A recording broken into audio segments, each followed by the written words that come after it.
சித்திரை திருவிழாவை ஒட்டி சிவகங்கை மாவட்டம் மானாமதுரை வைகை ஆற்றில் பச்சை பட்டுடுத்தி வீர அழகர் ஆற்றில் இறங்கிய நிகழ்ச்சி வெகு விமரிசையாக நடைபெற்று வருகிறது. இதுகுறித்து எமது செய்தியாளர் ராஜேஷ் வழங்கும் கூடுதல் தகவல்களை இப்போது கேட்கலாம். ராஜேஷ், சித்திரை திருவிழாவை ஒட்டி சிவகங்கை மாவட்டத்தில் தற்போது வீர அழகர் ஆற்றில் இறங்கிய நிகழ்ச்சி நடைபெற்றுக் கொண்டிருக்கிறது. இது பற்றி மேலும் விவரங்களை பதிவு செய்ய.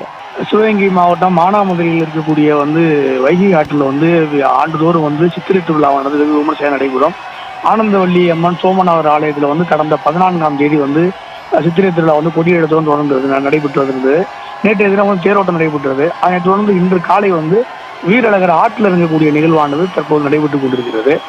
நேற்று மாலை வீரழகர் அங்கிருக்கக்கூடிய மண்டகப்படியாளருடைய உபய நிகழ்ச்சிகளோடு பூப்பல்லக்கில் வீரழகர் எழுந்து வரலினார். அதனைத் தொடர்ந்து வீரழகருக்கான சிறப்பு வழிபாடுகள் நடத்தப்பட்டது. இன்று காலை